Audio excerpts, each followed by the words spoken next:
Good morning, everyone, and welcome to the Mac, Jack, and Jim's Big Football Sunday Show as we start your day off here at Northeast Streaming Sports. I'm your host, Mac, with your co-host, Jack Hirsch, legendary boxing writer and sports historian. We'll be joined in a little bit by Jim Jeffcoat, two-time Super Bowl champion and Dallas Cowboy legend, who will be our third co-host. Today, guys, on the show, we have Keith Angle with the Patriots preview. We have the Jetman with the Jets preview. We have Robert Butler will be coming in and giving us our sports commentary and news for today. And also Jamie Paggs, the Philly sports guy, will be on giving us our Eagles preview as we break down all the Sunday's games for you, giving you our picks, our underdog pick, and all that good stuff, Jack. So, Jack, let's get right into the college football as we do every Sunday. First, the scores of the top 10.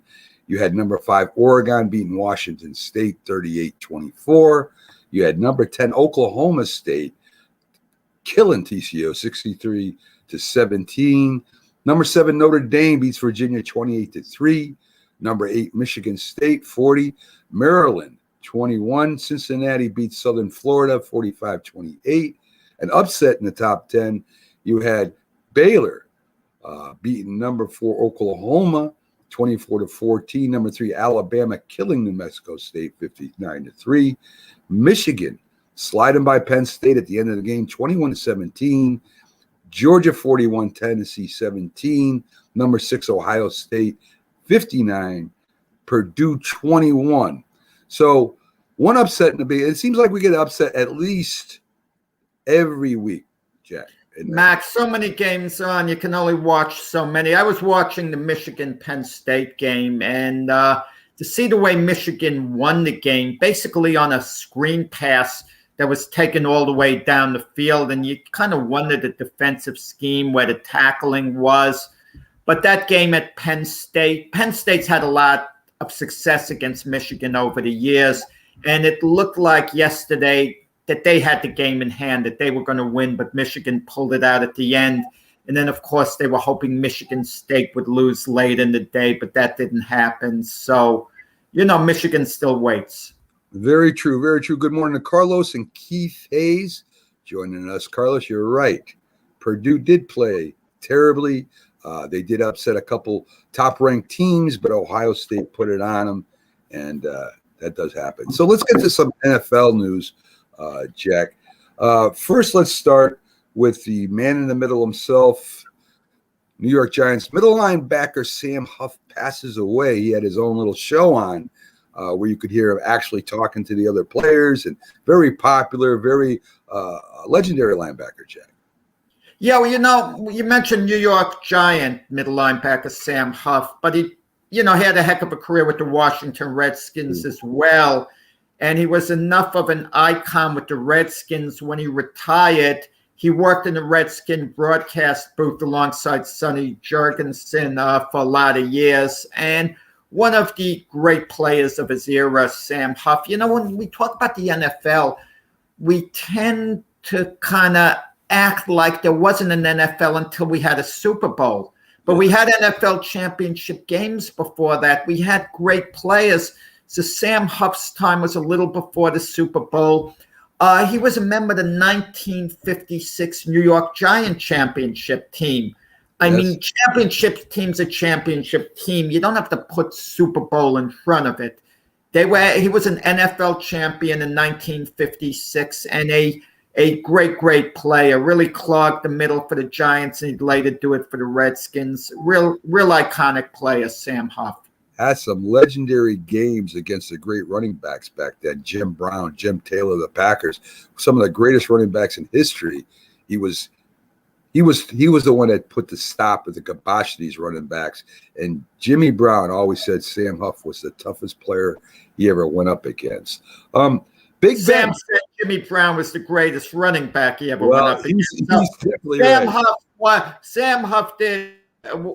He wasn't that anxious to take on Jimmy Brown. Not too many people were, but Sam Huff would get down, get dirty. He was a great tackler, had great anticipation, covered the field, beautifully. Sideline to sideline. So Big Ben is out against Detroit because of COVID protocol, Jack. He's not playing to get against Detroit. You got Rudolph starting over there. It should be interesting to see if Detroit can take advantage of that. The Rams wide receiver Woods is out. He tore his ACL in practice, Jack. Well, the day after they got Odell Beckham Jr., talk about timing. Imagine they didn't get Odell Beckham Jr. or had that happened right before they got Odell, they then desperately would have wanted him, needed him. So the timing, works out for OBJ to show what he has left. Well, we'll see what happens there with all that. And you play him alongside Robert Kupp, and the Rams a little thin at the wide receiver position, but they have 2 impact wide receivers still. And Kupp and OBJ out there. We'll just see what happens there. Good morning to you, Pickles. Glad you could join us too. Keith, we also have Jack. Keith will be up in about another 5 minutes. Wide receiver Julio Jones is placed on injured reserve. Julio's been hurt a lot in the last few years, Jack. And I don't know why teams sometimes get receivers or other players when they're kind of on the downswing of their careers, especially with injury. And not that Julio Jones will probably go to the Hall of Fame, but to pick up somebody that's been injured a lot in the last 2 years, I don't know if that was a good move. Hey, Tennessee, they picked up Adrian Peterson, who's even a little longer in the tooth than Julio Jones. That's true. Okay, listen, when you have an all-time great, and Julio Jones is an all-time great receiver, I don't know what number we would put him in, but if I said he was one of the top 20 receivers of all time, I don't think I'd get much of an argument from anywhere, okay? So basically you judge what does he have left. If he's just part of what he was, he's going to be good. But it hasn't quite worked out with Tennessee. He's been injured, so we don't really know how much he has left in the tank. So it hasn't quite worked out. He hasn't had the number of catches you want. A.J. Green hasn't quite gotten it together. And, of course, with Derrick Henry out, the Titans, it kind of seems like patchwork. But with that said, I mean, look what they did against the L.A. Rams last week. And to me, that was a stunner. That was a stunner how decisively they beat the L.A. Rams. And let's see, can they keep it going? That defense played its lights out against the Rams. Aaron Rodgers is off the COVID list.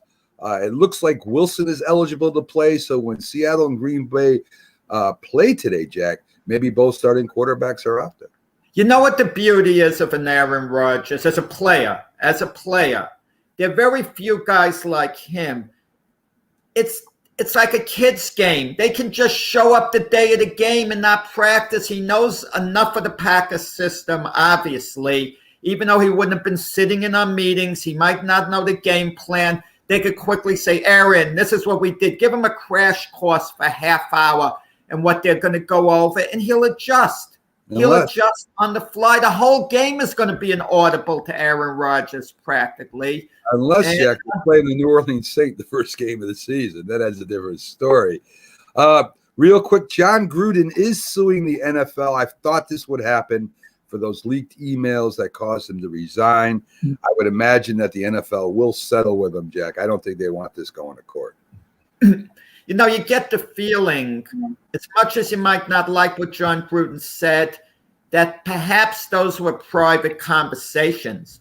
Should those have really been made public? And I'm sure there's a lot that hasn't been made public. Oh, yeah, you're definitely right there. And so I don't know. Let's see how it works itself out. I can't really comment on it. He did send the emails on company, company platforms. So but did the NFL go out of their way to try to discredit John Gruden? That's the question. Well, they leaked out, and that's a good question, Jack. That really is. Keith Angles coming in right now with our Patriots update and preview. Let's welcome aboard. Great host on TGI Sports Talk and a Patriots fan. How you doing today, Keith? Darn it. I mean, I was hoping we would have Yankee news with Justin Verlander, whether, he's coming to the Yankees. But I guess we'll go right to football. It is football today. Yes, Matt, are you all right with that switch back to football or no?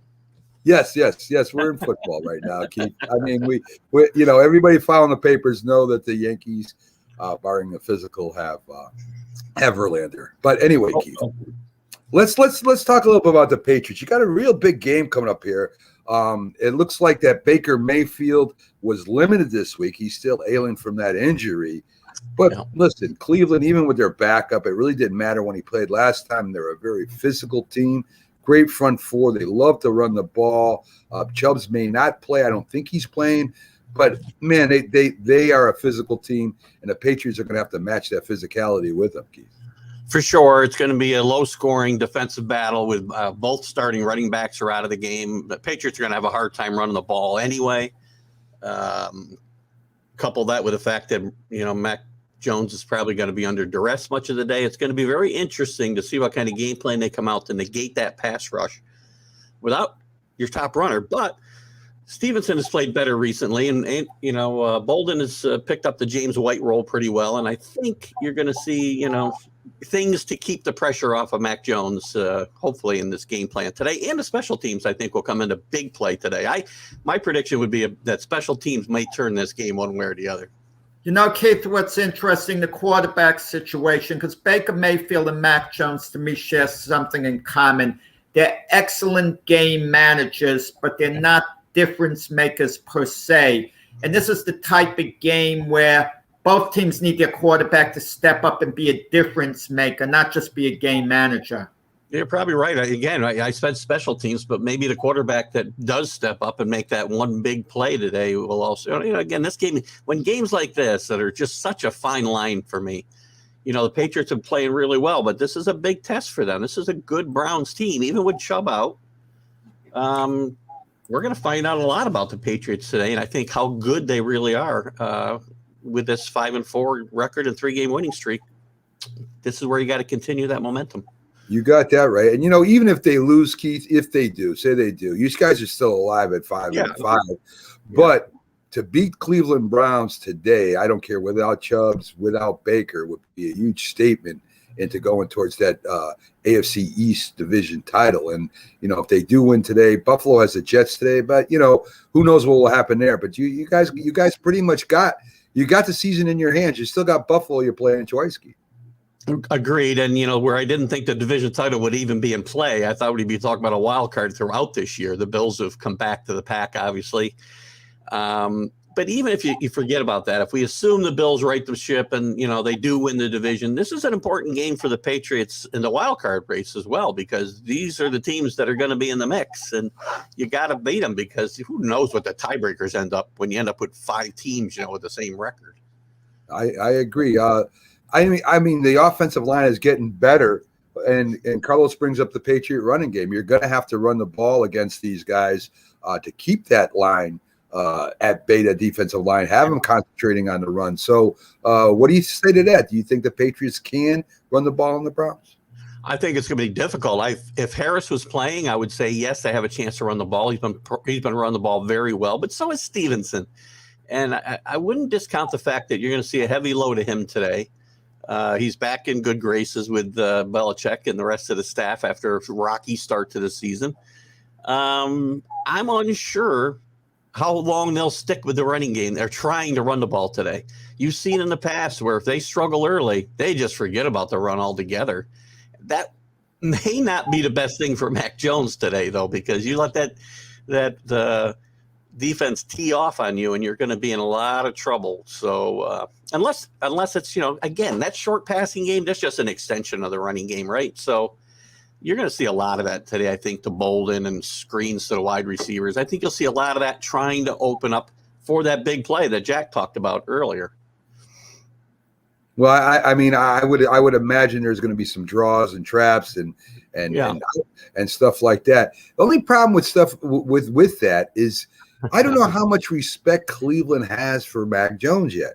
I mean, you know what I mean? I mean, listen, if they can put a little pressure on him, I would imagine that they would know the Patriots are going to try and slow down their pass rush. It's going to be a game of chess. And I'll tell you, Keith, if I was playing chess with football, I would love Bill Belichick to be moving the pieces for me. That's for sure. Oh, absolutely. Nobody has in-game adjustments like him that I can remember in my lifetime, to be honest. So maybe Bill Walsh or somebody like that. But believe me, Bill Belichick watched the tape of the other rookie quarterback, Justin Fields, getting sacked 9 times by Cleveland. And I got to believe his whole game plan is based on protecting Mac Jones, setting up schemes or whatever. He knows a lot more football than I know what he's going to do. But this much I know. I mean, Mac Jones is going to be protected best he can, with the schemes that Bill Belichick sets up. Yeah, that's a good point. Mac mentioned how their little respect maybe their teams have for Mac Jones. Yeah, we got it right here. Carlos is the number one disrespecter of Mac Jones. He hasn't been on board since day one like me, Jack. Oh, well, yeah, well, I was on board day one. You were on board. You came on board quick, to your credit. But one thing impresses me about Mac Jones a lot that people don't talk about. He's a tough kid. He really is a tough kid. Exactly. He doesn't get intimidated easily, okay? He doesn't get intimidated. So he'll hang in there no matter how rough it is. Yeah. He bounces back from mistakes really well, too. He puts them behind him and learns from it at the same time. And, I can't say enough about how he's played. Is he going to, his numbers are not, Tom Brady or Dan Marino numbers, but good God, he's playing well. The team's playing well. I'm very happy with where we are. Today's a big test for him, though. I saw somebody mention an up-tempo game, and you might see some of that trying to keep the Browns, from substituting in and out. And you may see some of that today, no huddle. I like those. I like that change up, not all day long, right? But just change it up, get some of those quick passes going, and you can negate that pass rush if you. What's the over and under for Myles Garrett in sacks? 1.2. I think you made that I'll up. take the over. Lord, listen. I just think that it's going to be, like Keith said, a low scoring. Physical game, and depending on who plays quarterback for the Browns, I think if Baker's hurting that bad, I definitely go with the backup because Baker may make a mistake that may cost the Browns the game. So that'll be interesting too. It's funny. Case Keenum's had some good games in his career. He's not a guy who can carry a team for 16 games. Obviously, he can't be a starter, but in a limited role, and coming in as a quick, what am I trying to say here? Injury replacement. He has had some success in this league. So, he almost took the Vikings to the Super Bowl. Don't forget. He did. He is a good backup, or as Jack says, relief quarterback. So, Keith, hey, good luck to you guys. I'll be pulling for you. Up next, folks, right after Keith leads, we have the infamous Jetman. The one that stirs the crowds up. Everybody talks about the fireman guy now. We got the real guy here. We got Keith. Have a great one, and we'll see you Friday, Keith. Go Jets. Go Jets. Go. Go Jets. Well, listen, don't kid yourself. If New England loses today and the Jets win, Jets might creep into contention for the division. They'll be within striking range. Yes. They'll get their third win. You'll have to take a little peek behind you at the Jets. I wonder. I'll keep looking forward for now. Yes. I wonder who Jack roots for. Keith, have a great one. Everybody go over and check out TGI Sports. Great show, great host, great guest. Keith, have a good one, my friend. See you guys. Bye-bye. There you go. So there you go, folks. Keith Angle with your Patriots preview. And up next, we got our New York Jets preview with the Jetman himself. So let's bring him up and see what's going on over there in Jetland. How you doing, Jetman? Jets, Jet. I'm excited this morning. I don't blame you. Listen, you got White starting for you today. I saw you posted on that. You're a little happy about that, aren't you, Jetman? Yes, very happy. I mean, I think it's the right thing. I know we were talking last week. They're protecting themselves, making sure that they do things not to have a controversy, even though, just because of the talent and what's going on, we kind of have one. But not having him start, or suit up today, Zach Wilson, right. I think lets it lie, so that they can kind of get away with the whole thing. But for at least this week, right, Jetman? I mean, definitely. But personally, I think that Zach Wilson should be the number 2 today, and not as a slight in any way, but just that, again, like I was saying last week, I think White has earned this, and if something happens to him, Zach Wilson could come in knight in shining armor and take the team back. I mean, it's like, now if White gets hurt again, we go to Flacco and we go to something new, and he's got to learn the. Well, they activated Flacco ahead of Josh Johnson because I think the Jets had to do it because they did give up a draft choice for Flacco, so to keep him inactive and keep Johnson ahead of him would have looked really bad. So I think that's the reason they, moved Flacco up on the depth chart to try to justify giving up a draft choice, which was a terrible deal, to give up that draft choice for Flacco, even though it was a lower one. Right. And they should have done all that in the offseason and come prepared with a veteran, anyone but Josh McCown, please. But, no disrespect, just that move was not my favorite. It's an interesting thing I just want to say with Zach Wilson. Let's say Mike White is lights out the rest of the year. Let's say he's great. And the Jets actually win some football games, a few games, and White is sensational. If the Jets hypothetically traded Zach Wilson in the offseason, he was the number 2 pick overall, what would his value be next season? He would probably get a number 1 from someone, but maybe a low-round number 1 draft choice. What would his value be? Would it be anywhere close to what it was last season? You kind of wonder.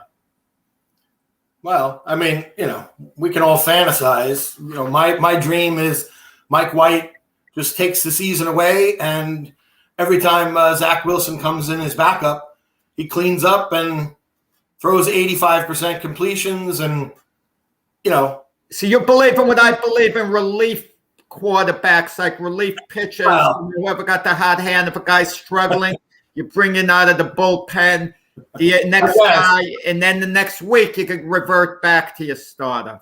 Well, when it's 41-10, but we all know right now the Jets defense is young, and that today is really the only fear that I have is can we stop Josh Allen, who's seeing red after last week? Great point. And the offensive line of the Jets too. If the offensive line can keep White kind of clean, because White will do. I've watched White play, and White is a go-getter. That's for sure. He's going to go get things. He's not scared.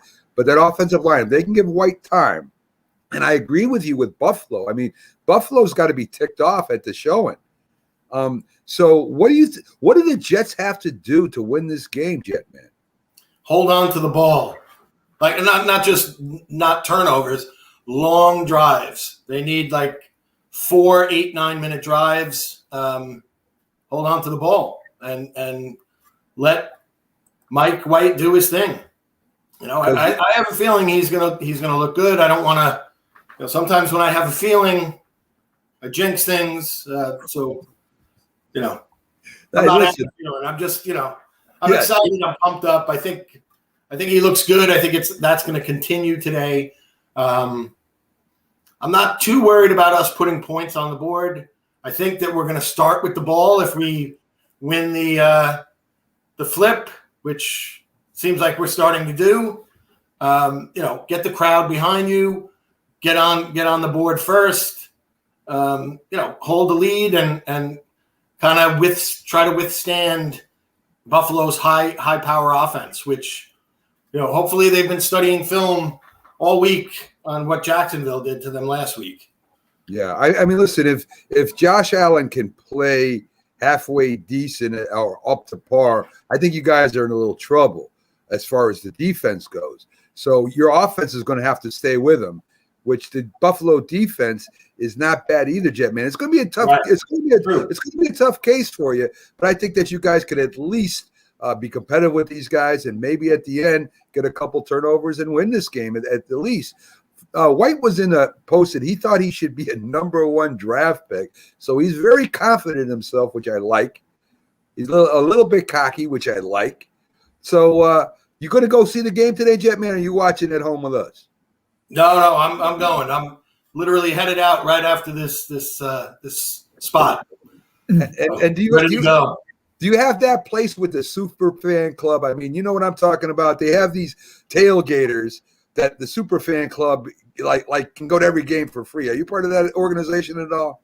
No, not yet. But I kind of float around. When I tailgate, I float around from tailgate to tailgate, meet the fans, hang out. I don't have my own big setup, and I like to kind of you float look around, if you will. You look at the Jet team, the one thing the Jets don't seem to have is a true weapon. The closest thing maybe potentially could be Elijah Moore, okay? But, even the Bills, Stephon Diggs is a weapon, even though he hasn't caught many touchdown passes this year. And you kind of wonder, the Jets trending in the right direction as far as developing a weapon, or do they have to go out in the offseason and pick up someone who could truly be a game changer?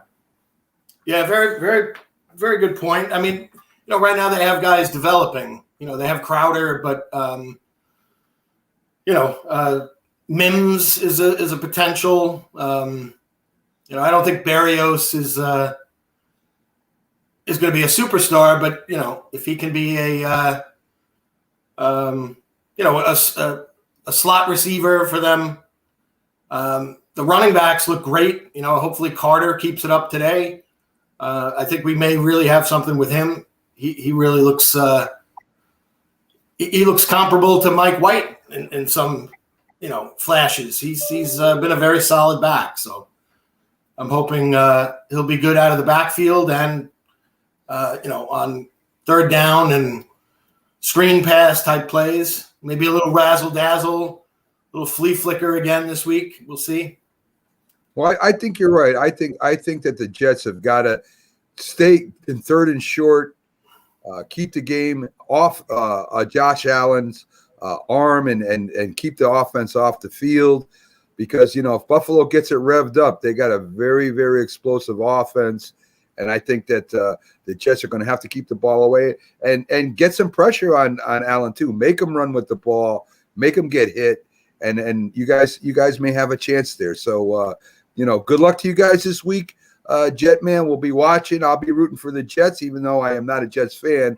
I am a fan of a lot of the Northeast teams when my team especially is not playing today. So, I hear you. So anyway, you guys have me follow the Patriots every week. It's like, yes, you. And then we got the Eagles after 9. Buffalo Bills. They want all this attention, but they're snobs when it comes to coming on the show. But that's okay. We'll work on that too. But anyway, Jetman, Pickles wants one other question he has for you is, what's the weather there? I could tell him, but you tell him. It's beautiful today. Crisp fall day. Maybe about 50, 52 degrees. Really nice for a football game. All right. I think we got all the rain out of the way Friday night and Friday afternoon. So Saturday was a bear where I'm at too. So that we got hit pretty bad Saturday too. Yeah. So go have fun. Root them Jets on. There you go. There's the New York Jetman himself. I can't wait. All right. I can't wait, man. I can't wait either. Listen, I've been waiting long enough. I lived through the Jets Super Bowl victory. You know how long ago it was, and I've been waiting since. I do. I was 3 weeks old. I have a lot better recollection than you do. I got the taste of it. Listen, that was a Super Bowl win. They say that'll last a lifetime, but I didn't really want it to last a lifetime. I wanted some more, but I don't know, will I get another one in my lifetime? I think, we're kind of fighting like the Bambino, the curse of the Bambino, possibly. Someone made the guarantee, and now we gotta fight through it. But I love the fight. We're gonna get there. In my lifetime. Well, what you have before I let you go, Jetman, and go enjoy the game is the curse of the butt fumble. That's what you have right now. And so you have a great game. Go root them on and all right, let's go, Jets. All right, cool. We'll take it easy, Jetman. We'll see you next week. So there you go, folks. Well, of course, we got to bring all the locals up, and Jetman and Keith Angle came on, and now we have our special guest that comes on with us, been with us since the beginning. He's one of the most knowledgeable guys when it comes to NFL and brings in great commentary. Let's bring in Sports Coast host Robert Butler. That's Sports Scopes with a K. Hey, Holy Jesus, Robert. morning, guys. How's it going? Like, excellent. That tie is shining today, man. Did you Because Go with the Rob, extra shine today. look at Jack compared to Rob? Holy, I got the wrong. well, I'm casual, relaxed here. Rob is all business on Sundays. I'm sure if it was other days during the week, he would be a Robert little. is always dressed up on his shows. Every show I've seen him Well, on. Rob gives us more extensive Tennessee Titan coverage than any other, show has. That's the truth. But I don't, folks. I know we got a lot of viewers out there right now. Now, who would look better next to me? Jack with his strings or Robert in a tie? I don't know, Robert. I may have to talk to you after the show. So let's get into some NFL news, Robert. Of course, the big news was OBJ signing with the Rams has made it even more interesting in what's happened to Woods. And the original topic I had for you is Beckham worth the risk of distraction? And now it looks like good for the Rams, right? Right. Yeah. Woods tears his ACL on Friday. But prior to that, guys, I mean, the offense, according to John Johnson, the former Ram, now Cleveland Brown, says the offense basically runs through Cooper Kupp. Deshaun Jackson was released because he wanted more targets. They couldn't find a trade partner at the deadline. And guys, Robert Woods, before the Seattle game, made a lot of complaints about not getting enough targets himself. That particular game, he got 12 targets, and they made him happy. So if Woods don't tear his ACL Friday, I go on here and I say, this is probably going to be you're probably going to see some sideline blow-ups. You're going to see the dysfunction there. But that didn't happen. So Rams, like the race car driver Richard Petty said, I'd rather be lucky than good any day. So yes, you kind of got lucky there. So do you think, Robert? Now, even back to the original question. I mean, we know that OBJ loves the spotlight. He's his best self-promoter, but I think he's kind of been humbled a little bit with the Browns, right? I mean, they kind of went away from him. He said, "I'm going to be a team player," blah, blah, and his performance has gone down and down every year. Do you think that Cleveland Browns experience maybe taught him something? Yeah, I think it humbled him, And look how good the Browns played last week. I mean, 41 points. You can tell these kind of guys, they weigh on a team, and the league sees that. I'm still of the mind of don't pay these wide receivers big bunches of money. This game is decided in the trenches. I did not think the Titans were going to beat the Rams last week. But, Odell Beckham does not play on the offensive line, but it's really hard to get an offensive line at alignment at the trade deadline or a player even being cut. I mean, the Trent Williams situation from Washington, that is very rare. It's much more the divas that are the wide receivers. We see that. Yeah, I agree with that 100%. And you brought up the Tennessee Titans. Let's take a look at the big upsets. Not only Tennessee, the Jags beat the Bills 9-6. Denver gets physical with Dallas and blows them out. Do you think maybe the defenses are starting to catch up to these high-powered throwing, passing offenses? Or do you think that's just flukes? Some teams, good teams have bad games. Guys, I think it's more of a fluke. But also, this is a league where there's constant adjustment.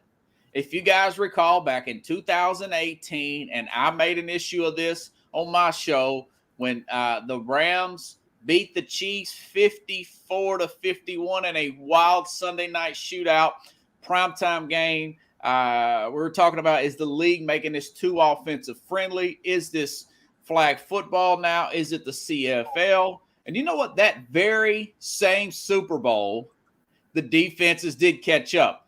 The Patriots beat the Rams 13-3. Who would have guessed that? It's true.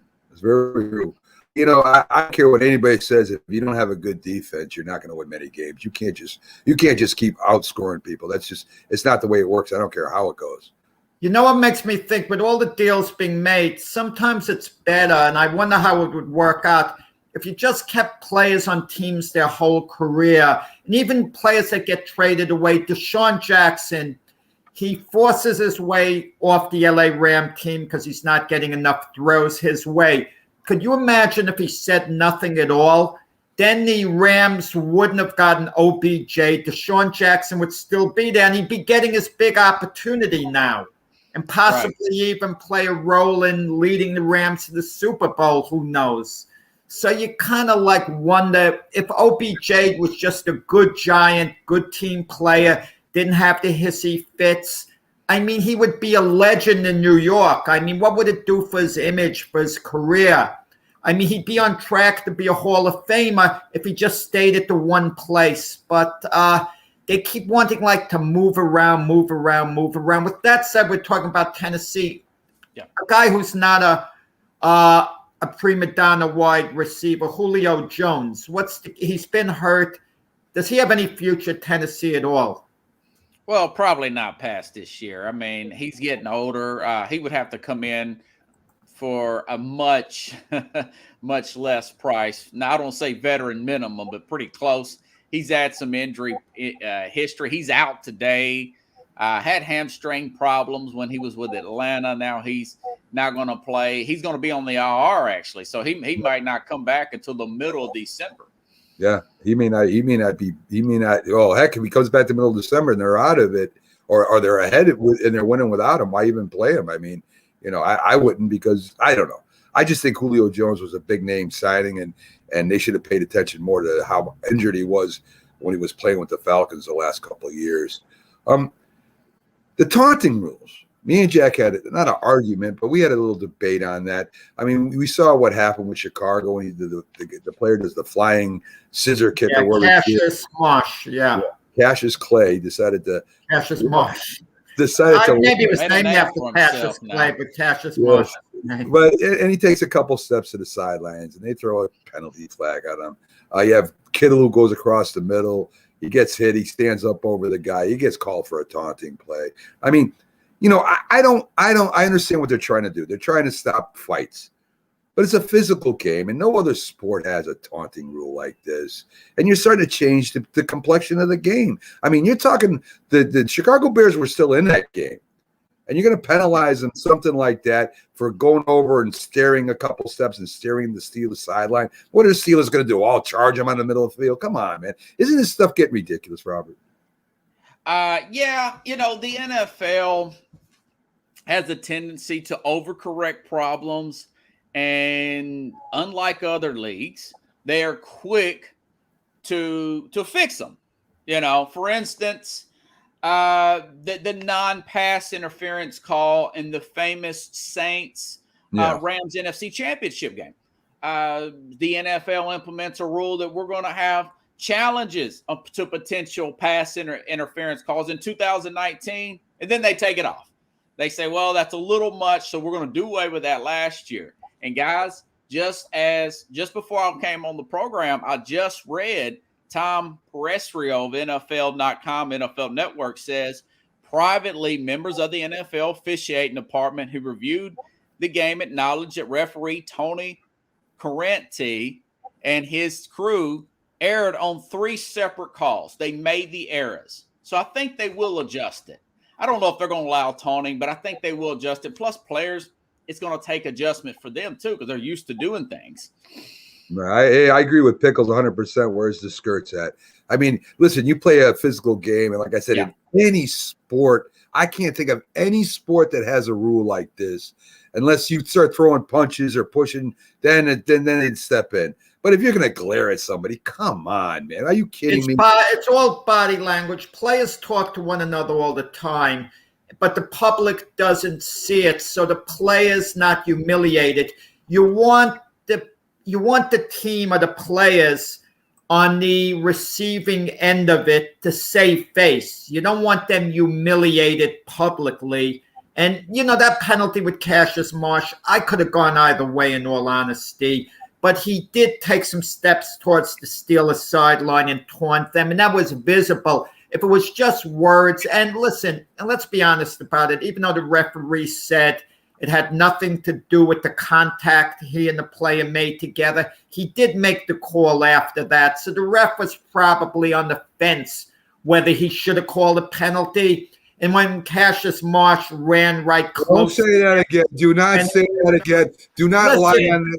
Do not lie on the air again, Jack. The official. You can't run that close to a ref. The You just referee can't. threw his hip out and hit him intentionally. Hip The check. ref, what maybe he's an Elvis fan. The That's ref maybe what like Elvis. So when Elvis threw the hip out, I mean, that's Well, okay. yeah. How far can the hip go out, Well, man? you know, well, let me tell you, I saw it. It went out there pretty far, and the referee should have been fined, Robert, and that's the truth. And you know it's the truth. Well, no, the privately the refs acknowledged this.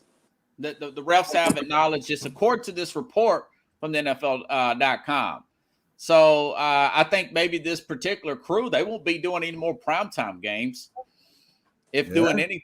So, Well, Okay, guys, I don't think Jim. so Jeff wait a minute, Jack. Oh, Before you start going off, let me introduce our co-host, the two-time Super Bowl legendary defensive end himself, the greatest defensive end in Dallas Cowboy history. Jim Jeffcoat comes into the show. Jim, you came in just at the right time. Robert, we're going over the taunting rules. Yeah. And I say they've gotten ridiculous. And if you're going to start penalizing people for doing a kick and taking a couple steps to the opposing sideline and glaring at them, if you're going to start penalizing them for that, then let's just put skirts on them all and let's just call it a day. I agree with you. I don't like all the taunting, but it's getting ridiculous. And he got fined. Cassius Marks did get fined for taunting, but the referee did not get fined for hip checking. But Jim, in your day, when you would sack a quarterback, you constantly taunted. You'd say, "I'm coming back this way again. I'll see you in a little while." Isn't that taunting? Yeah, it is taunting. But And you never got called for it. that's because they didn't have that rule, Jack. There you go. If they had that rule, I probably would have got called. But the problem is that there's a lot of rules that are questionable right now in the NFL, and taunting is one of them. And I don't think you should go all out and let guys do what they want. There's certain parameters that you should be able to follow. And all he did was a kick, and he looked at the other sideline. He took a few steps towards the sideline, Jim. When the rest of the bad team ran towards their own sideline, Cassius Marsh took a few steps towards the Steelers sideline. There's a little bit of a difference. Yes. I could have gone either way with the call. You know what I think it is, and you could speak to it best as a former player. You always want to save face if you're on the receiving end of, a play. And you don't want someone rubbing it in your face. You can't outwardly. If they say something to you verbally, people in the stands don't see it. They have no idea. But when they make gestures, you don't want to get shown up. I mean, to get humiliated in any way. And that's why I think the league has the rule so players don't wind up getting humiliated, and that leads to more things. I am with Mac. Sometimes I wonder if it's going to be, they're going to complain that guys are hitting too hard, and they're going to put skirts on everybody. There you go. Thank you, or just make it flag football. Well, this is a violent game. Yes, and Jim and Robert, as I said, no other sport is like this. A pitcher can glare in the opposing team's dugout. A batter can hit a home run and look in the other team's dugout. A hockey, they can glare in each other's dugouts. Even in boxing, they glare at it. Could you imagine penalizing a boxing for glaring at another guy after knocking him out? Come on. Exactly. That's what I'm saying. Listen, if you're going to go into a guy's face, throw the ball in his helmet, hit him in the helmet, once it becomes physical, definitely. I agree with that. You can't, there's no place for that. But you're not going to, if you start doing it for staring, I mean, this is getting ridiculous. So, Robert, let's get to the next subject. Yeah. Cam is signed by Carolina. Sam Darnold got a little hurt. I think his meniscus got hurt. Is Cam going to start, and can he start for the Carolina Panthers? Well, Sam Darnold, I was really all up for this transition. But, he has played so reckless, diving his head in the end zone, getting concussed, sloppy, reckless football play, just not playing with a good head on his shoulders. Now, I'll say a guy like Cam, he can absorb these type of hits. Now look at Matt Rule. He's a guy coming from college, an offensive-minded head coach. I think he's going to insert Cam into this offense probably in the next game or so. Maybe they put him in a red zone package today. He's going to simplify everything, do like a read option, something like that. They've got Christian McCaffrey back. You know, guys, they're only one game out of the final wild card spot. So, and I think they'll give Arizona a game today with their defensive players that they've added on. Stephon Gilmore, he's been playing. He got an interception the other day. They got him in a trade with the Patriots. So, but I do think it'll work this year. Nothing long term. No, I don't believe so. They're going to be in the market probably for a major, a veteran upgrade. My guess is in the offseason. Yeah, I mean, they get rid of Bridgewater. They sign Sam Darnold. Bridgewater's a little bit. He's consistent. He's not exciting. Sam Darnold is one of those quarterbacks that love to throw the ball downfield. And if you can't do it correctly and start throwing it crazy, you can really look bad. So I'm not that sure that they're necessarily going to move on from their quarterbacks. If Cam Newton plays really well by the time Sam Darnold gets back, I think they'll just keep the two of them maybe going forward, maybe into next year and see who could be more effective. But I don't see a big future with either of them. And, it's all a gamble. In the draft, they could have gotten Justin Fields and Mac Jones. They were drafting high enough, but that window's closed. Yeah, I think Robert has said some good points, but I think Cam Newton is just a short-term fix. Yeah. We all know that. Walker has more upside. He has more upside than obviously Cam Newton at this point in his career. And Darnold, he did start the season pretty good, and as the season progressed, just like Jack said and Robert said, he's running and he's jumping over piles, he's getting hit in the head. Now he's got injuries, playing reckless, and he's got to understand you're the face of the franchise, and you got to protect yourself at all means, and all means necessary for him. He has to learn to protect himself and not take those unnecessary hits, especially with these guys now that are rushing the quarterback and looking for him. They love when he gets out of the pocket and tries to make a play with his feet. And you're seeing what's happening. Even Kyler Murray, as great as he is, same thing's happening. He might not play today. Hopkins, all these guys.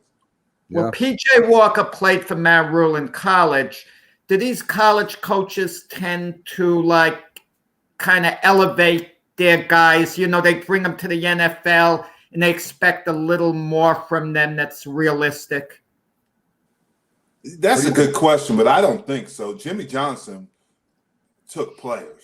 He did take quite a few Miami players, but Miami was that good at that time. The Michael Irvins. He didn't draft Michael Irvin. Michael was drafted before, but he drafted Darren Smith, Jimmy Jones, and quite a few players from Russell, Maryland, from there, Steve Walsh in a supplementary draft. And those players were good. They were really, Walsh was probably the worst of the bunch, but for the most part, those players, and they know those players, and they know what their abilities are, so they have an insight on what they can do and what they can't do. Very true. Hey, Robert, there's one other thing I wanted to talk to you about. I just saw this morning. Kind of made me chuckle a little bit. There are actually Chief fans petitioning that Patrick Mahomes be replaced by the second-string quarterback. What is going on? What is going on over there in Kansas City, Robert? You got me. I think they're simply just not running the ball well enough. And I don't think he really trusts the other receivers on that team. I know they brought in Josh Gordon, Mecole Hardman. I mean, if Tyreek Hill got in more trouble and the league if he had some issues and they decided to move on, where would this team be without him? Travis Kelce and those guys. So I just think that the league makes adjustments and players have to adjust. And there is a thought out there, and I've heard this on other shows, and this may be true, that Mahomes may be injured and not telling anybody. And he may have – we've seen this with Tom Brady, guys. where you see after the season Brady has XYZ surgery and nobody knew about it. I think that's happened twice with Brady. Maybe he's hurt and he's simply and the team's hiding that. And I wish the NFL would crank down more on those type of hidden injuries. But that is my guess. Yeah, I agree. That was my feeling watching Mahomes rolling out. He's just not as quick and mobile as before. And I'll make a prediction right now. When the season ends, I bet you he's going to have surgery in the off season. So there's That's possible. You know what I think It's it is. always possible. You know what I think it is, guys? Patrick Mahomes has been on a winning team since he's been in there. When he came in as a rookie, they were in the playoffs. He went to the Super Bowl. He went to the Super Bowl again. This year, there's a little controversy, right? And when you play on a winning team all the time and you start losing, you start panicking. Like, what's going on? What's wrong? And maybe they're not studying like they used to. Maybe the team took it for granted they're going to be good. And you get some injuries and you get some players gone. And all of a sudden, Kelsey isn't getting open. I mean, I think he's panicking. He might be injured. But I think he's making a lot of mental mistakes, too, as a young quarterback would. And I think this is set into him this year. It's not a sophomore jinx. Maybe it's a third-year jinx, right? Where all of a sudden – this would be year 4. Guys, I wanted to add this, that like we talked about in previous weeks, this is somewhat of a makeshift offensive line. He's got to work on that short game. He's got to work on the check down. I don't know why these players don't study Tom Brady. It's not pretty what he does a lot. A lot of it is just simple throws to Leonard Fournette. I mean, these are line of scrimmage throws. Just get something going. Everything can't be a home run. Yeah. I mean, listen, I look. You're 100% right, Robert. You're 100% right. And I think what's happening to Mahomes is he thinks he has to do it by himself. And that's the problem. I think he thinks in his mind, if I don't play well, then we won't win. I have to take this all on my back. But you can't do that. You got to work around the pieces that you have. And Tyreek Hill, we know his talent, but those other receivers have got to convince him they can make plays. Listen, I agree. I think he's a little panicked. He might be injured too. He doesn't look as crisp. He still makes some crazy throws that the receivers aren't catching. I mean, there's a whole thing going on in KC right now. Maybe they get it together, maybe they don't. Robert, I want to thank you for coming in as you always do. Always a pleasure having you on. Been there since the beginning, and if I have my way, you'll be there till the end. So have a great day. Tennessee, who knows? Maybe they got something going over there, Robert. Yeah, they're going to have a tough physical game against New Orleans today. I think they'll pull it off, but I got a feeling they're going to come up here and give Tennessee a fist fight here. Yeah, that defense they're pretty physical inside. They sure are. So, folks, check out Sports Scope. He has his own site. He's all over social media. Great show, great analysis by him, and he talks about the biggest topics. So, thanks again, Robert. Have a great day and enjoy Sunday's games, my friend. Yeah, you beat me to it. Have a good show, guys. All right, Robert. See you later, Robert. Take it easy. So, folks, we're going to take our first time out as Jim breaking the contract comes in just before the commercial all the time, so he get an extra 3 minutes. I don't know why he's doing it. That's okay. We'll let him slide. I'll talk to him when I get down to in Texas, and then me and him are just going to have to talk man to man instead of over the screen. That's all, but we'll straighten it out. All right, folks, we'll be right back after these messages. A lot more sports talk. We got the Philly sports guy, and then we start breaking down all the games. We'll be right back after these messages. Sound seems a little low. Which sound is that, Jim? Let's go. It's a new computer. Give me a break. It's going to happen. I was noticing that was a little bit low. You will hear anybody. You will hear it now. Okay.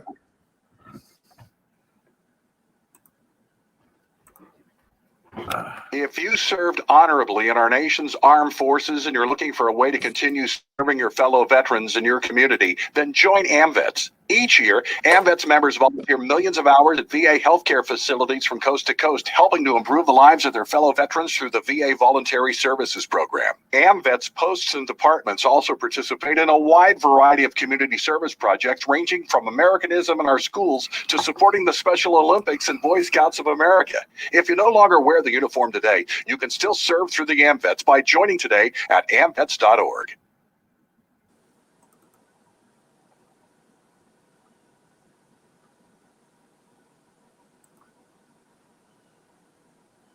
When you hear the word asthma, you probably think of shortness of breath, coughing, or inhalers. Lots of things can trigger asthma, but the fact is that asthma doesn't just attack, it can kill. But with proper medical management, asthma is controllable. If you experience shortness of breath, wheezing, tightness in your chest, or persistent nighttime coughing, you may have asthma. See your doctor and get the facts. You'll breathe easier. For more information, call 211 Infoline. A message from the Connecticut Department of Public Health, keeping Connecticut healthy.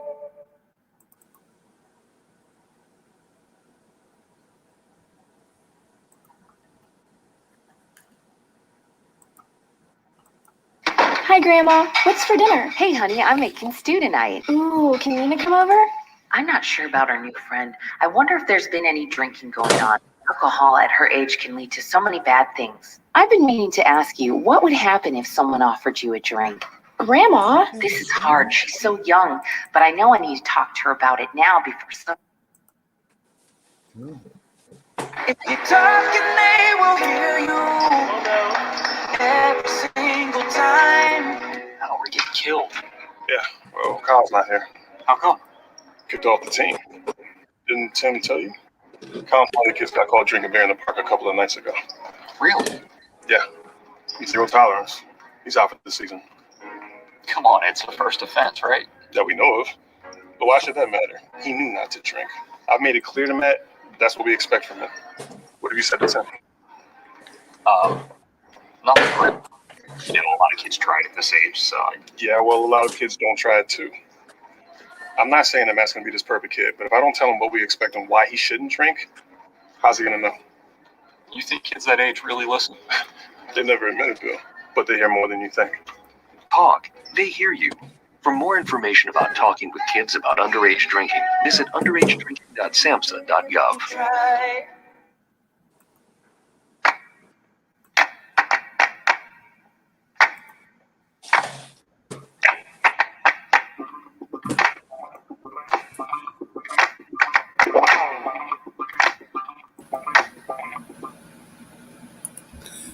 This is a presentation of Northeast Streaming Sports. Good morning. You're listening to the Mac and Jack Sports Show on Northeast Streaming Sports.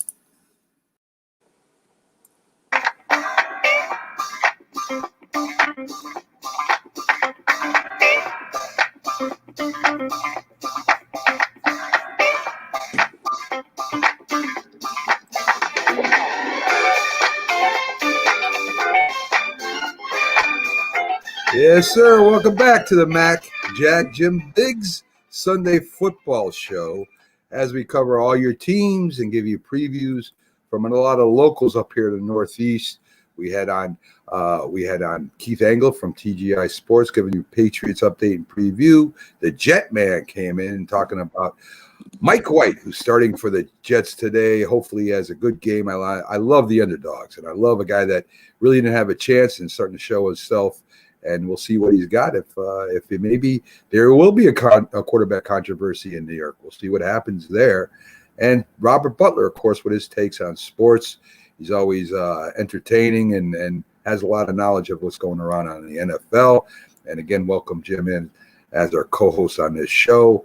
And you know, Jim, we talked about the taunting rules, and we've talked about a lot of different rules in football. How in the playoffs, it seems like they kind of let the players play more, right? They don't call the penalties. They don't want to be the reason for a team losing the game in the playoffs. But isn't the regular season just as important? That's how you get there. You got to win those games to get to the playoffs. So shouldn't that be the way it is all the time? I mean, for instance, Jim, real quick, you'll see a referee make a bad call. He knows he made a bad call. In the following series, they call holding because they're holding on every play, which they don't call every play, or else the game will go on for 10 hours. But you see referees correcting it on the next series if they make a bad call. Don't you think they should let the players play unless the penalty is so transparent and that, it helped the running back or the receiver or whatever make a play? Don't you think they should, call penalties at more of a minimum than they do? I think to a certain extent they should, but like you said, the ones that are out there, you have to call those penalties. I'm still confused about the taunting rule. And now I even saw it in college.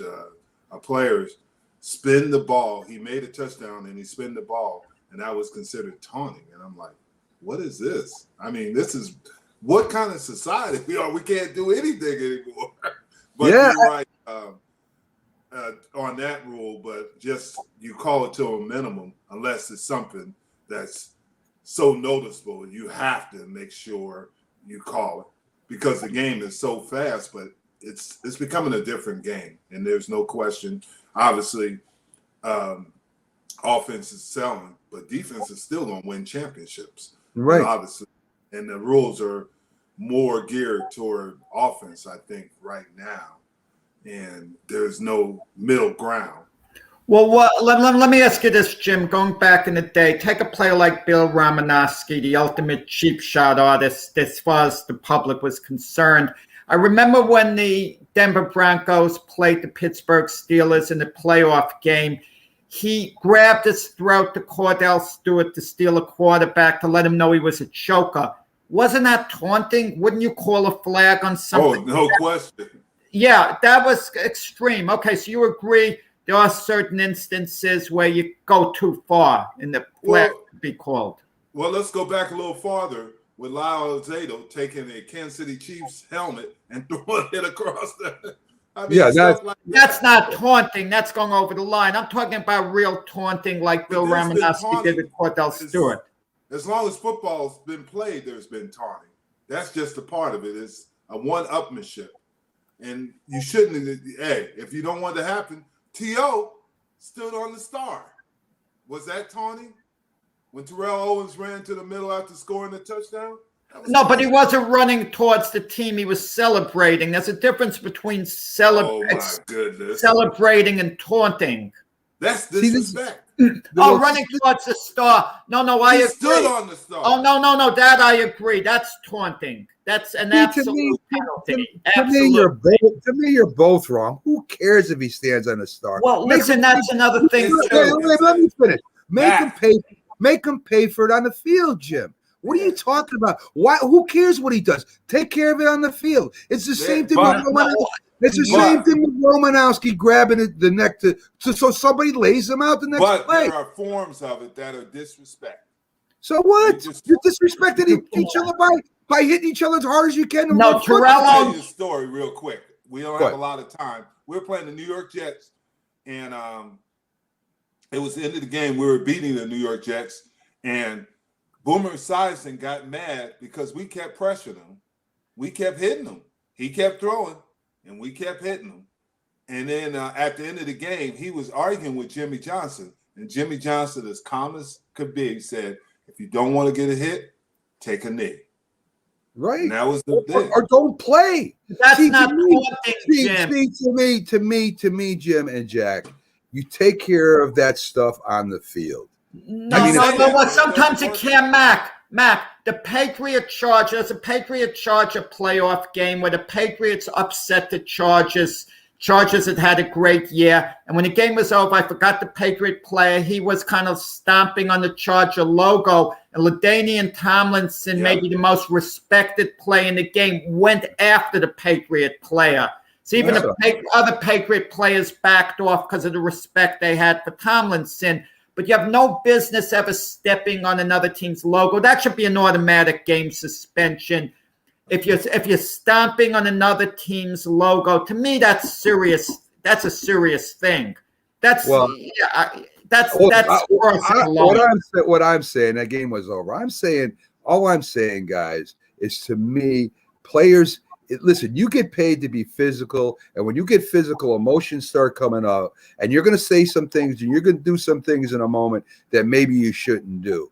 But I'm old school. You took care of that on the field, man. That guy said anything or did anything to your quarterback or taunted him. The next play, that guy was on his back, and he paid for it that way. It wasn't, we're going to fine you or we're going to penalize. Are you kidding me? It's football. That's like penalizing. Yeah, there's a little bit of showmanship too, and we all have to agree on that. You see it all the time. It's showmanship, but what happens emotions do get high, no question about it. And they said the reason they put the taunting rule in is to prevent fights. Right. And if you think about it, the NFL has had less fights because of the taunting rule. But I was using a prime example a couple of weeks ago, CeeDee Lamb, when he made that play against New England Patriots, what did he do at the end? He waved goodbye to the DB. And that's taunting. And the words is taunting. And what we say is taunting. It is how you take it. And I'm telling you, players get emotional on certain things. And like Jack is saying, and I'm saying, you step on that because that's respect. Respect is big, especially if you're stepping on somebody else's emblems and things like that. And that's truly respect. And stomping on it, and that comes from college. That comes from college, really, because you never stepped on another person's logos. And that's just the way it is. That's the reality of it.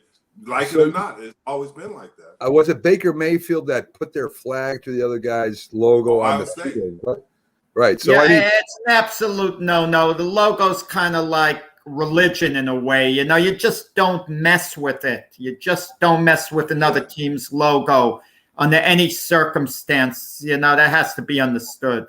No, I might agree with you guys about the emblem, but I don't think waving goodbye to a defensive back because you beat him is. Well, you don't know what was going on throughout the whole game. Maybe the defensive back was, doing a lot of talking, and that's CeeDee Lamb's response. Finally, that's the way he talked back. So if he's been taunted, CeeDee Lamb, all game verbally, and finally he waves after touchdown, I have no problem with that at all. Pickles brings up a great comment. Yeah, Pickles makes a good point. I mean, he's yelling at the fans, I own you, I still own you. Is that taunting? Should he have been penalized? Should he have been suspended? Should he have been? No, he's not taunting the bad team. The fans are probably getting on Rodgers all game, and he's giving it back to fans. To me, there's a difference. He does own them. And CeeDee Lamb wasn't lying. So CeeDee Lamb did beat that defensive back, and guess what? The Pittsburgh Steelers, was it Cordell Stewart who was the quarterback at the time? He did choke. He was honest too. So I mean, Jimmy Johnson's theory to this was, hey, if you don't want this to happen, then win. Yes. You don't have to. You win. And that takes care of a lot of that stuff. Mike Ditka was that way. They claimed he was running up the score on one of the teams. He said, let them do something about it if they don't like it. Tough, was his attitude. And you know what drives me crazy too, Jim, about today's players? They could be losing 30-0, and they make a sack, and they start celebrating. What do you celebrate? It's like, what do you celebrate, man? You're losing 30-0. Go back and line up again and cause a fumble or something. Change the score. I mean, come on, man. Do you want the camera that bad? I don't get it. I don't get it. If I was his teammate, I'd be yelling at him. Like, what are you doing? Yeah. I'll never forget this. With the Cowboys, when we lost to the Redskins, we had already Washington football team, got to be politically correct, but what happened was we had already won the division, and we already had first place, and we lost to them on the last. Troy got sacked in the end zone, and it was a touchdown for the Washington football team. And on the plane back, Nate Newton and a couple other guys were back there playing cards and loud. Jimmy went back there and ripped them because we did lose the game, and I agree with him. I mean, you lost the game, and you shouldn't be back there having a good time.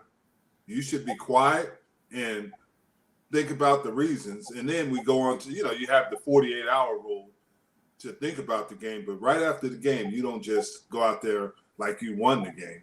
and that's big. I definitely agree with that. So Philly guy should be in soon, folks. But until he gets here, let's start our breakdown here. Speaking of the Cowboys, you got Atlanta getting 9 points going to Dallas. I think this could be a real good game, depending on if Matt Ryan can keep his composure and stuff, and he's experienced quarterback. I can see Dallas jumping out quick and Atlanta making a mini comeback. I like Atlanta getting 9 points, Jack.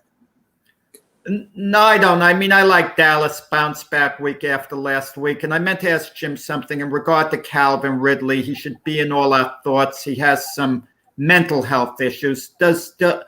We always see these injury reports, but they never take into account, it seems, mental health issues. Is the league addressing that the way they should? Yes, they are, because you see it around the league more than you've seen it in the past. And if you have mental health issues, they're going to help you get treatment. Or if you need to take time and step back, yes, they are addressing it. They're even addressing it with former players, because now they're realizing that this is a serious issue because of the stress that you deal with, and people don't see the stress as a professional athlete. So Jack, you like Dallas? I like Dallas by a couple. Yeah. Now I do. Yeah. Back to the game, I like Atlanta to keep it close. I'm not saying that Atlanta's going to win. I'm saying that Matt Ryan, just like you said, is an experienced quarterback, and Dallas is going to have to. Obviously, they got Randy Gregory's out for a couple of weeks. DeMarcus Lawrence is out, and I don't know where they're going to get their pass rush at right now. I don't really know, but they're going to have to. If Ryan can sit back there, he'll pick them apart, and Cordell Patterson will be player of the week if they don't get that done. I think they're just so much better than Atlanta, and I think against Denver, they're coming off a bye. They took Denver lightly, and I think it was such a fiasco. I think Dallas just comes back with a vengeance at home. Well, I'll be at the game. I'll let you know. Yeah, okay. You can give us an update, Jim. Just send it to me. I'll pop it on there. All right. Tomorrow. I'll be watching the Jet game anyway. This update. Jack loves punishment. He really does. New Orleans getting 3 at Tennessee. Tennessee shut down the Rams last week. As you see, a lot of things have happened with the Rams. I mean, you have Stafford a little hurt. You have of course Woods tearing his ACL. Robert Woods, ACL. Yeah, and there in steps Odell Beckham Jr. I mean, no, I'm sorry. What am I talking about? Rams. Tennessee. Sorry. I'm sorry about that. King, the running back, Derrick Henry is out. You have Peterson in. He scored last week. He looked okay. He doesn't look like the old Adrian Peterson. New Orleans is physical. Tennessee played physical against the Rams. And we'll see what happens. Listen, I think New Orleans could upset Tennessee this week, guys. I'm going to tell you, with all the upsets last week, the one that actually shocked me the most was Tennessee beating the Rams, because I hold the Rams in such high esteem. And I was really kind of stunned about that.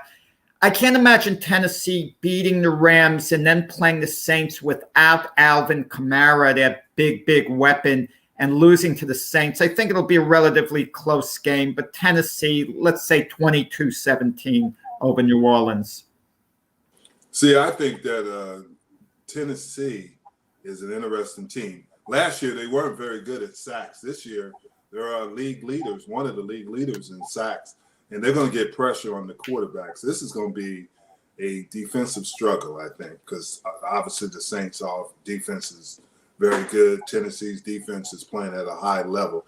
But I think Tennessee has a little bit more than, obviously, the Saints. So you like Tennessee, both of you, giving New Orleans to 3. Watch, New Orleans is going to upset them today. Jacksonville getting 10.5. today against the Colts. Jacksonville just came up off that big upset against Buffalo. Can they keep it going? I don't think so. I think the Colts have their way. Jacksonville had their Super Bowl moment this year, and it's over. So I'm going to take Jacksonville I'm going to take the Colts giving Jacksonville 10.5. You know, the Colts don't have a high-powered offense. So when a team doesn't have a high-powered offense, you're kind of hesitant to give 10.5 points. And I like Jacksonville's enthusiasm on offense. But James Robinson, their running back, is questionable. And if he's not healthy and ready to go, I mean, where the points going to come from, you know, with Jacksonville? I mean, I'll go with Indianapolis by something like 26-14. I look for Trevor Lawrence to finally, you know, put a couple of touchdowns, you know, on the board. But I kind of feel when all said and done, Indianapolis by about 12 points or so. Okay. I'm going with the Colts, too. I think I'm not big on Carson Wentz, but I think that Lawrence has been a little bit of injuries with the running back out. I think the Colts play. The Colts running game is really good. And I think that's what happens. And they'll do what they did to the Jets, unfortunately. So you like them? You like them by the 10.5, Jim? Yes. Okay. Yes. Pickles got him by 17, so he's on board. We're all on board with that one. Cleveland +1 at the Pats. This is a very interesting game. Baker may or may not play, which really doesn't hurt the Browns too much. They said that their star running back may not play either. I don't know what the status is of Hunt. I don't know if he's out for the year or not. I haven't heard about him. But Cleveland still has a good running game. And the backup quarterback behind him is not a bad quarterback. I mean, when he replaced Baker, it really didn't mean nothing. The Pats have their running back out this week. They've been playing physical lately. I expect a physical game in New England. If it's that close, and I think the teams are pretty close right now, I'll take Belichick. I'll take the Patriots giving Cleveland a point. You know, with Nick Chubb out, well, Cleveland's going to be tested. If you think a team's going to the Super Bowl the way I think with the Browns, okay, I felt that in my preseason pick all along, and they've been stumbling this year. This is the game. It comes down basically to this. They have to show they're a bit of an exceptional team by overcoming adversity. New England has no advantage playing at home unless the weather was absolutely dreadful and terrible. And even if that was the case, the Browns are from Cleveland, so they're used to it. I look for a tight game. It should be a defensive struggle. It'll come down to the field goal kickers. I like the Browns to, barely edge it out. Barely. I think New England is starting to make a playoff push, and I think New England is getting better every week. And this is going to be, like you said, Jack, a defensive game, but I think New England is going to edge it out because Belichick, and they're not going to make the mistakes. They're going to control the ball and make plays, just enough plays to win the game. So I'm going to go with New England. Well, let me tell you, I can't help but think of the game when Cleveland played the Chicago Bears earlier this year. Justin Fields sacked 9 times. I mean, Mac Jones isn't going to get sacked 9 times, but I got to believe he's going to be under severe pressure all game. And he's not as mobile as Justin Fields. I mean, he's tough, he's smart, but Cleveland, I think, they're going to be a handful pressuring Mac Jones today. Mm-hmm. I agree with that. I still think New England can eke this one out. You got the Buffalo Bills -12 with the Jets. This is a real interesting game to me. I mean, did Buffalo come back to earth this year? I mean, they were supposed to be finishing like 12 wins or 13 wins, and they're what, 5-4 right now? Am I right? Or 5-3 right now? They have not looked that good this year, really, except for that one game against Miami where they blew them away.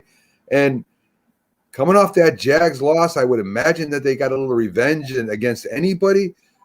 But listen, the Jets have beaten some big teams this year, former first-place teams, the Titans. They beat the Bengals. Can they beat the Bills? I don't think so, but I think they could be competitive. I'm going to take the Jets with the 12 points, guys, believe it or not. I don't know is the Bill running back Zach Moss going to be playing because he's in the concussion protocol, and if he's not playing, Buffalo might struggle against the Jets. I mean, their last 5 games have been 10 or less points decided by. So the Jets have always played Buffalo tough. I mean, it's one of these games how can you not like Buffalo? And people are last week the Buffalo defense played fine against Jacksonville. Jim is a defensive player. If you give up 9 points, 3 field goals, they don't get a touchdown on you, and then you're hearing criticism as a player, you're thinking we only gave up 9 points. We should have won. It's on the offense, even though you keep it to yourself. So I can't see the Bill defense being all psyched for the game. There's no redemption for them. They played well against Jacksonville. But with that said, I think Josh Allen, if he's the type of quarterback we think he is, they'll put enough points on the board.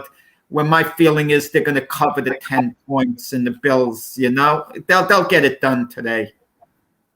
I don't think Josh Allen will have 2 bad games in a row, and I think they will cover. I think the Jets are, though, an interesting team.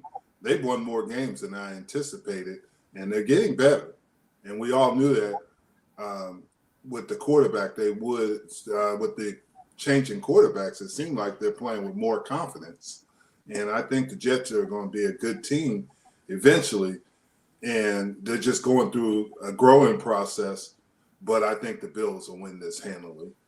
Okay, so I'm the only one on the side of the Jets. That's good news for the Jets because Jack has picked the Jets to play good the last 2 games, and they lost the teams that he said they would stay close to and have won the games that he thought they would get blown away. So the Jets should win today, guys, just to let you know.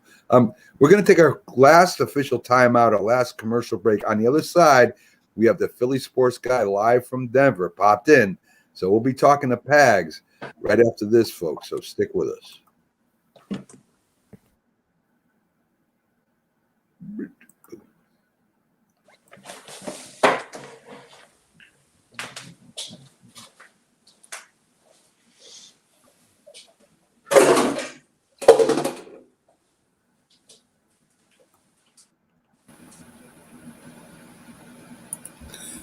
This is a presentation of Northeast Streaming Sports.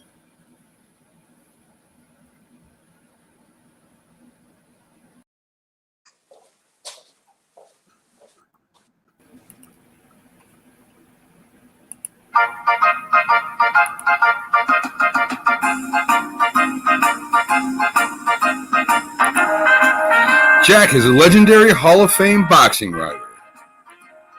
Mac spells cat with the letter K.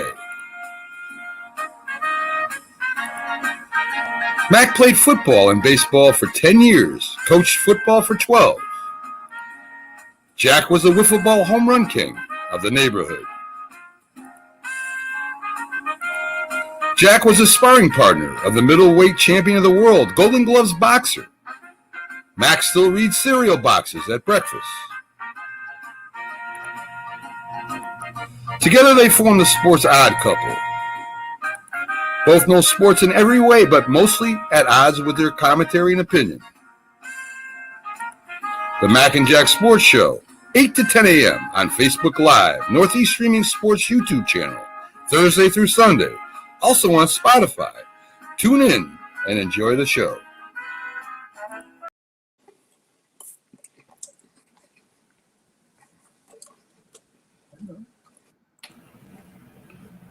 One stop, turn it up, tune in.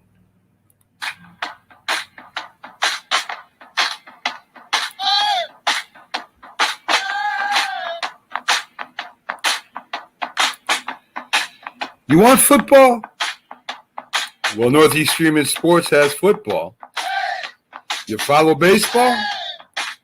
We got your baseball right here. You say you love boxing? We got the best boxing show on the air. You enjoy watching and following wrestling? We got wrestling. You like coverage of your teams? Well, we got that. You want live sports? We got live action. We got the biggest sports stars and personalities on the air. You want good, entertaining, informative sports shows?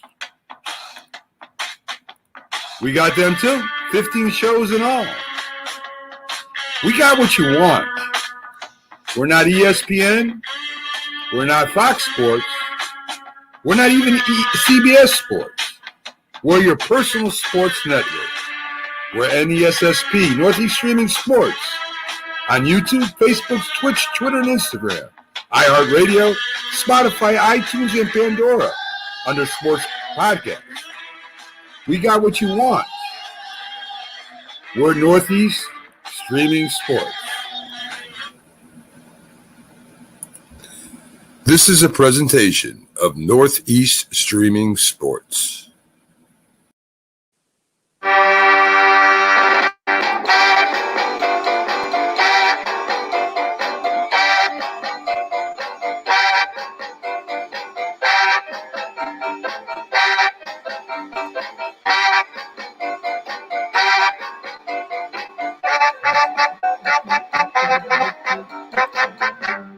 Good morning, everyone, and welcome back to the Mac, Jack, Jim Big Football Show. As we go through all the games, bring you previews and updates from some of the locals. And up with us right now, we have live from Denver, Pags, this Philly sports guy, and he's all over the place. He's covering the Eagles. He's on oh my God, my mouth isn't catching up to my brain today at all. But he's on all the social medias. He's even on TikTok, where he does a lot of his work, and he's been doing that quite frequently.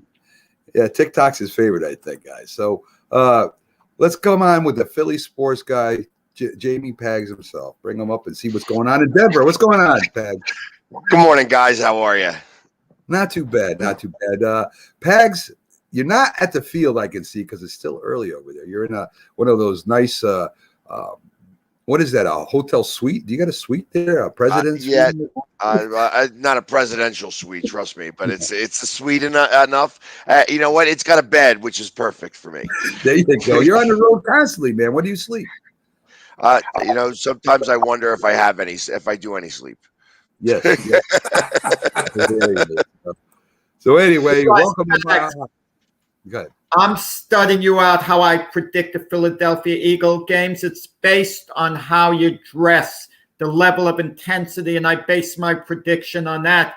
You seem very mild today, very easy going. I don't know, does that bode well for the Eagles? You seem too pleasant. I lived 5 years in Colorado. It's the altitude. It's getting bad. Yeah, it might be because I thought I took it a little bit easy last night, but it was hard to wake up this morning. So to be honest. But beyond that, it was hey, I'm here. I made it, and it's time to get the day started here. I got gorgeous mountains right in the background here. Denver's been a fun town, to be at. Well, Denver has beaten the rest of the NFC East teams, Pags. I mean, they destroyed the Cowboys. They beat up the Giants. They got by the Washington team. So now it's the Eagles' turn. Denver's got a solid team. Really, I mean, they can run the ball. They can throw the ball. They got a good defense. Philly played really, really well against the Chargers. Didn't come away with the win. They've been playing well against a lot of teams this year. What do you think the Eagles got to do to beat our nemesis of the NFC East here? Call a good defensive game plan. I'd love to be able to say, I feel that I said at the very beginning of the season, I thought that the offense was going to take 8 to 9 weeks to get itself started. And it's I think we know what the offense is now. I think that the offense is actually pretty good and getting better and trending upwards. So I think that this team can score 24 to 27 points a game. The defense, however, is not doing what it's supposed to do. And I want to turn to Jeff a little bit, and I got a question more for him in this, where I've never seen a team that has talked out against their defensive coordinator as much as the Eagles have this year. Some high-profile names have said, hey, I don't think that we're doing what we should be doing. And the defensive coordinator not get it. Have you ever had a situation where the defense, it seems like as a whole, isn't buying into the system, and because of that, the play is maybe reflecting that? I haven't had that experience as a player, but in coaching, there are players that do that. And that's what I was talking to you a couple of weeks about. That is not a good situation because they're not hearing or not understanding. When I played, you ran through walls. The coach told you to run through a wall, you would. Now, when you play, players have to know why they're running through that wall and what is the reason. And I think that's what's happening in Philly with their defense, because I told you when they start criticizing the the coordinator out in public, that's not supposed to be in public. That's family business. You go to man and say, this is what is happening. Can you explain to me what's going on? Why are we doing this? And I think that's not good for your team. Jim, I think part of the problem is the head coach doesn't always have the coordinator's back. Sometimes the coordinator's forced on a head coach by a general manager, so they're not all on the same page. And that is true, but I think this is his guy. I think this is the head coach's guy. So that's the reason. You can't do that. You can't do that. There's some things that you keep in-house and correct in-house. And if you put it out in public, let me follow up a whole new can of worms. Jim, let me follow up with what Jack just said. I mean, doesn't the head coach set the tone? If the head coach is going to allow players to do that, and I don't know what I mean by allow, because players can do what they want, but isn't the head coach responsible for the tone? Hey, listen, you're not going to go out there and you're going to start talking about the coaches, or you're not going to be on the team. I don't care who you are. And if the head coach doesn't lay down the law, isn't that the head coach's fault? Yes, it is. No question. He's got to get that rectified. There's no question, because that could destroy your team. That could really destroy your team, because that's pointing fingers. Well, I'm not playing as well because of such and such. I'm not doing this and that. Your responsibility is to go out there and play. Regardless of what kind of defense are there. If you don't fit in that defense, then we need to find you somewhere where you do fit. But Jim, there are different situations. Take the Eagles, Fletcher Cox, who's been with them around 10 years or so. If he starts complaining, as a new defensive coordinator, I mean, obviously he didn't do his job by getting Fletcher Cox to buy in. And you're talking about a great veteran player, an iconic Eagle player. And that's true, but the problem is that great player is going to get you fired, and he's going to get eventually fired too. Yeah, I mean, I can't imagine Jimmy Johnson or Bill Parcells putting up with any of that. A player come out and said something like that. I mean, yeah, that player's in a lot of trouble. No question. And he traded players that didn't buy in. We had one player, he said, coaches don't really mean anything. It's players. We are the game. You're just here. And they traded him. Yeah. So I mean, I don't know if it's a defensive coordinator's fault or not, whether the defensive is. And that's what I'm saying. I don't know if it's his fault, but you have to, if you have a problem, be a man. Go talk to him about it and why you have the problem. I agree. And so that brings me back to like last week, though, where I'm not sure.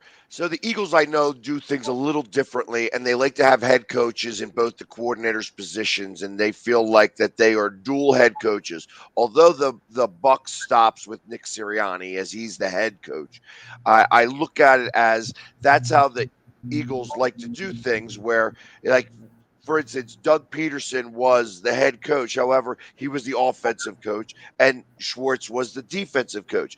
I feel like that the Eagles tried to redo that again with Nick Sirianni and Gannon. The problem is that Gannon isn't being very flexible.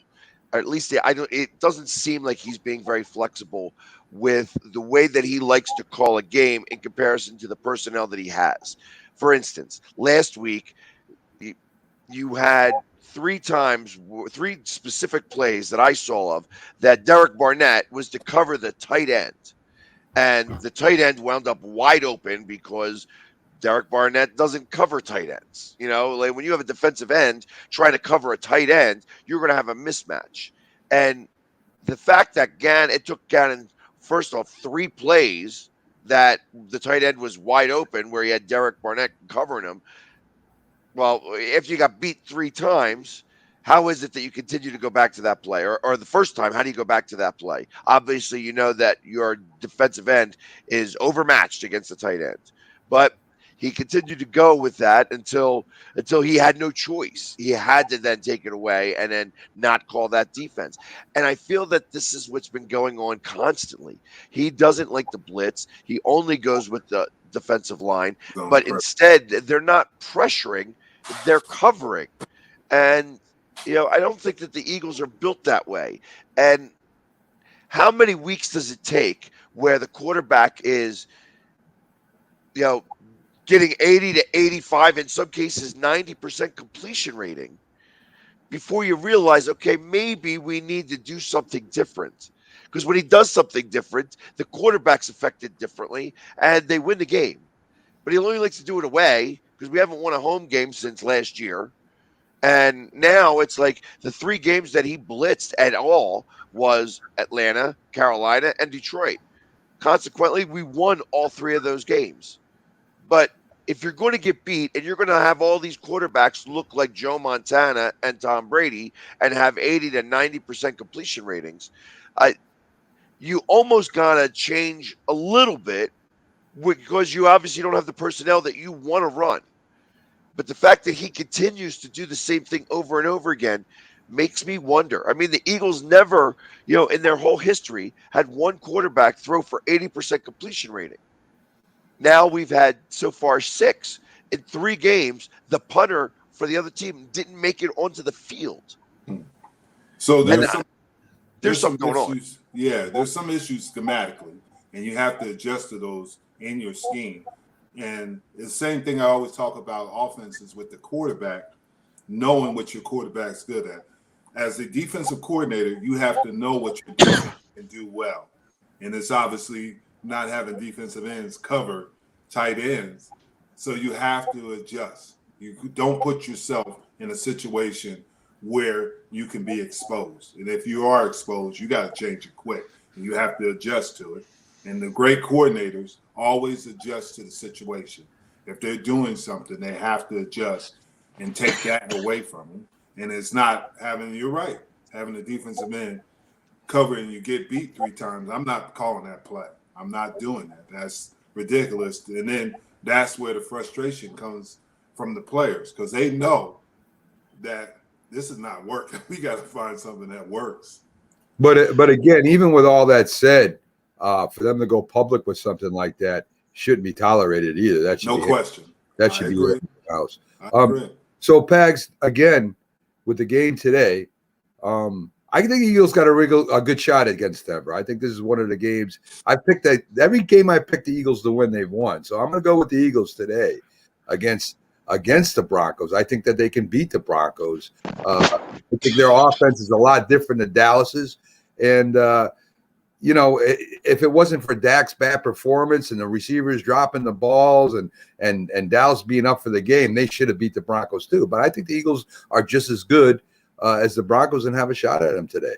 So I think a lot's going to depend on Hurts. A lot's going to depend on him hitting them intermediate passes, moving around a little bit in the pocket.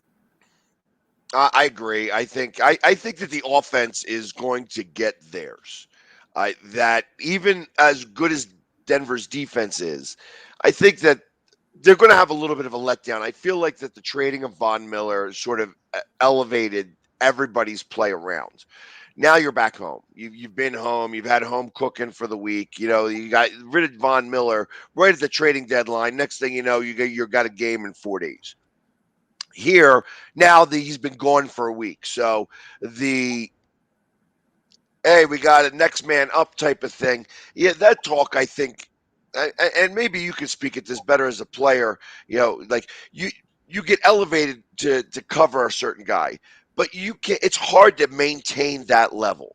You're going to, and I kind of think that may be what happened last week, because, they made Dallas look very, very mortal. It was obviously the worst game for Dak. I felt the whole team as a whole was not the best last week against Denver. I think Denver isn't that good. in comparison to the way they played last week against Dallas. So I think that there is going to be a good chance that the Eagles could do this. However, it's going to depend on the defense. I think the Eagles are going to score their 24 to 27 points. Is the defense going to be able to stop Denver from scoring 27 to 30 points? That's going to be the difference. If it was in Philly, I would say Philly would win the game. But it's in Denver, and Denver is a difficult place to play. As you see it coming last night. It's a difficult place to play. It is a team that is a defensive team with Fangio as the head coach, and they are. I watched them. I was at the game last week. You can say what you want. They beat Dallas up. I mean, they physically beat them up on the offense, running the ball. And they physically beat them up on the defense. Then you can say that you can make the excuse of Tyron Smith, but I don't think he would have made a difference. And the drop back, they just beat him up, and I think that's what they do. And how dare they do that when they're honoring somebody like what did I see on the big screen? Somebody's name like James Jeffcoat. Yeah, I tell you, they put him up there, and next thing you know, they lay that egg on the field. How can they do such a thing? Well, they like savings time. They forgot the game. You know what's an astonishing statistic? That Teddy Bridgewater is actually the third most accurate passer in the league. I think Teddy Bridgewater is a bit of a front runner in the sense that he doesn't close out games. That's why he's not with the Panthers. He puts up wonderful numbers, but with the games on the line, you got to be a finisher as a quarterback in this league because so many of these games come down to the wire, and that hasn't been one of Teddy Bridgewater's strengths. And listen, he was the Vikings starting quarterback. He might have still been had he not suffered a horrific injury. Exactly. And of course, they got Jim's main man, Kirk Cousins, to replace him there, and then he's kicked around. He's been in such bad circumstances. He goes to the Jets, but they had drafted Sam Darnold. He goes to the Saints. They had Drew Brees. He got a shot at Carolina. No excuses. He played well, except at the end of the games. I mean, he just didn't get it done, and now he winds up at Denver. He beats out Drew Lock for the starting job. Let's see if he can hold on to it. The jury's still out. Well, what I like Bridgewater, he was a franchise quarterback before the injury, and he's not now, but he does enough. And Pax brought up a good point. Philly's problem has been letting these quarterbacks get high quarterback ratings and completions and things. Well, Bridgewater's that type of quarterback, and that's going to be an issue. And Pags brought that up earlier in his comments. Yeah, I mean, I agree. I mean, the way Denver does, they drive down the field slowly. They don't beat you with big plays, but that's the advantage Philly has. They do have the speed. I think Philly's speed is gonna beat Denver. That's just my opinion, Pags. I'm picking them for your fourth win this year. Pags, have a great time. I expect to see a lot of videos coming out of Denver. Easy up there. Don't faint. I mean, I don't think anybody will give you mouth to mouth with that uniform you wear. So be careful out there. Right? Yeah, hey, listen. It's like sometimes I tell you, it's not the just standing around. It's when you're walking. You actually feel it. When you walk a mile, I'm like I know I'm in okay shape for a man of my age. And then, like I said, walking a mile and you're breathing heavy, it is a little different here, and that will affect them, I can imagine. So I hope that the Eagles can pull it out. I mean, there's about 25,000 Eagles fans here in Denver. We've taken over the town as a whole. Hopefully we can take over the stadium and make it like a home game and maybe come out with the W here. I think it would be really good for the fan base as a whole. You got it, Pags, and you do look tremendous for 50 years old. I keep telling you that. So I appreciate that. Have a great day, Pags, and we'll talk to you on Friday, my friend. All right, thanks, guys. Have a good one. All right, Pags. There you go, folks. The Philly sports guy, looking great at 50 as always. I love that dude. That dude is something else, man. So, folks, we're going to turn around and get back to the games where we were. We were at Buffalo. I'm the only one that took the Jets with the points. We got Detroit going against Pittsburgh without Ben Roethlisberger. Does Detroit have a shot to keep it closer, beat Pittsburgh without him? I'm going to take Detroit with the points, guys. I'm going to do it too with Ben Roethlisberger out. And I'll tell you, the Lions' problem is they haven't protected Jared Goff too well. I mean, Jared Goff has gotten a lot of the criticism. They've allowed 22 sacks in the last 8 games. And T.J. Watt, I mean, you could look for him to maybe have a big game, but Pittsburgh doesn't have a high-powered offense. So I could see Detroit keeping the game close, covering the points. But Pittsburgh gets the win. What do you think? I'm with you, Mac. I think Detroit will keep it close, but Pittsburgh will win. I think it's going to be a close game. Pittsburgh will win. Mason Rudolph is okay as a quarterback, and Detroit doesn't have a lot of weapons, and they can't protect, especially against Pittsburgh. They can't protect Jared Goff. So I think that Pittsburgh will win the game. And Pickles picked the wrong 10. They might do it. I won't be shocked if Detroit wins. Don't be shocked if they win, even though we're picking Pittsburgh. Yeah, I won't be shocked if anybody wins what I saw last week.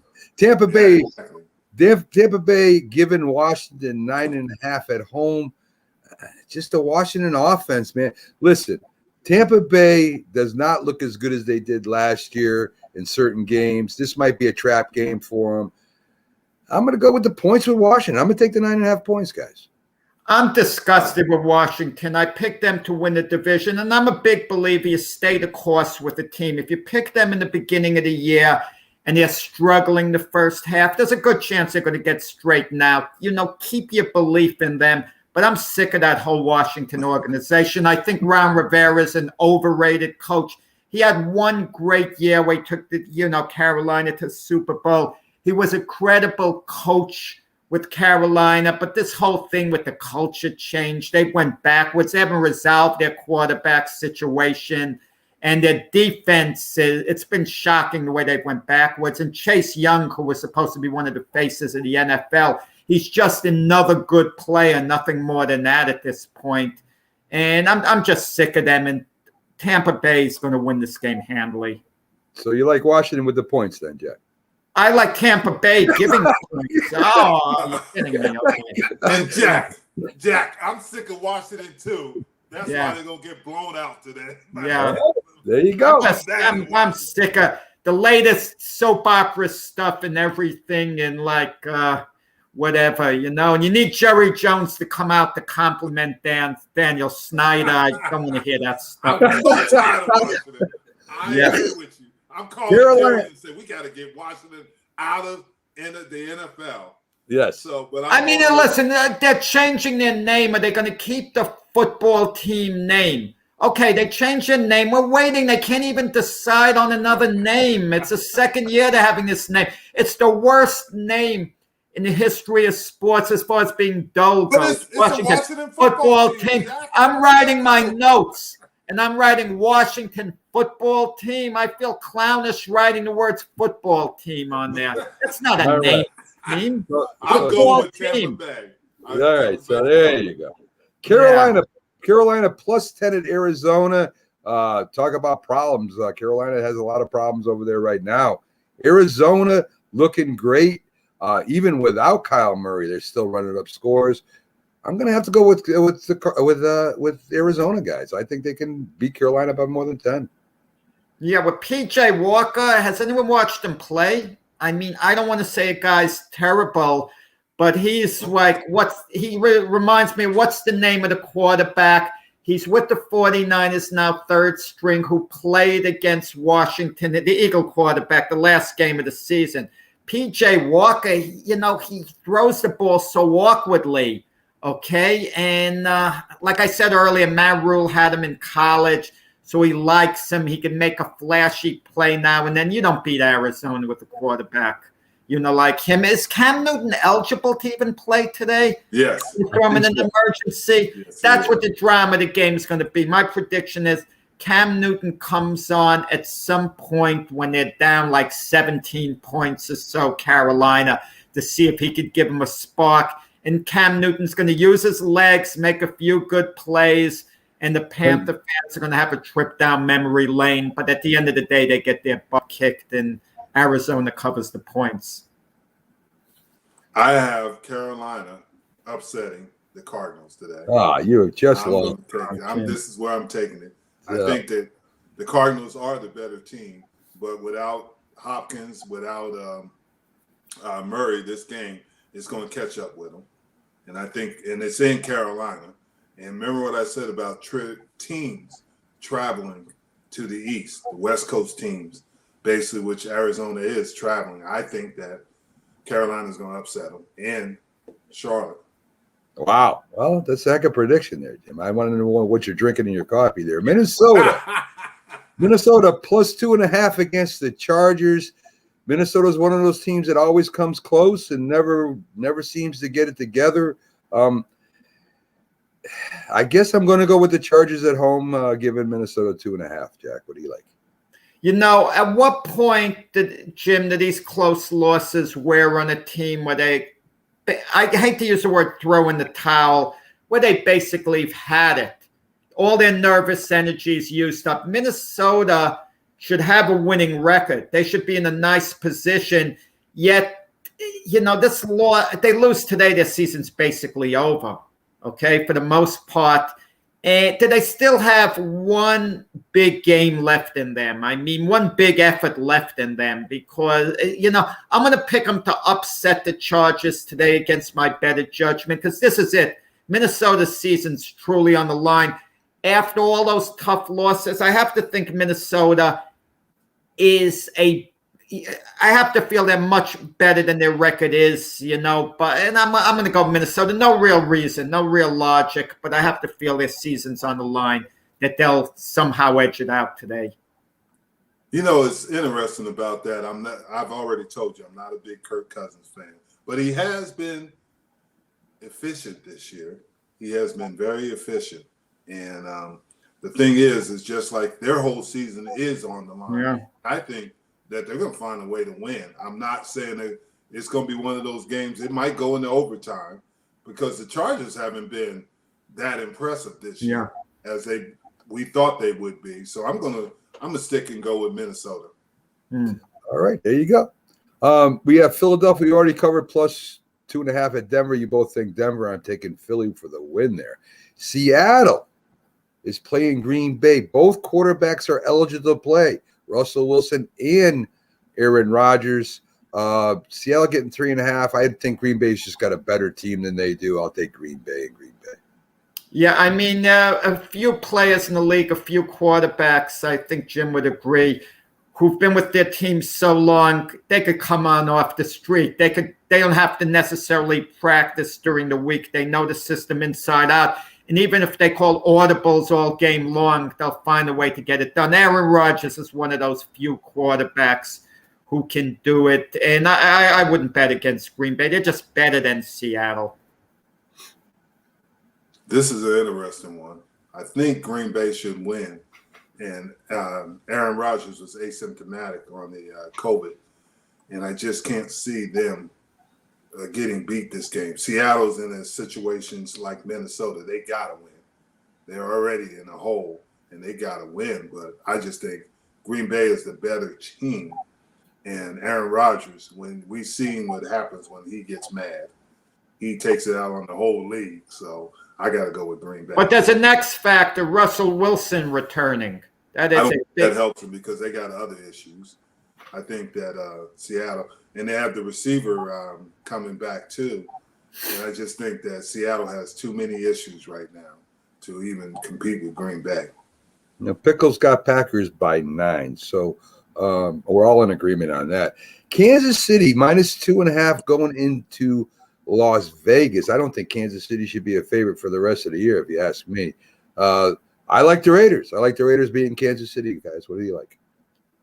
A very unpredictable game. I mean, we talked about Minnesota a moment ago, that this is it, even though technically it's not it for the Chiefs. It's not quite a must-win situation for them.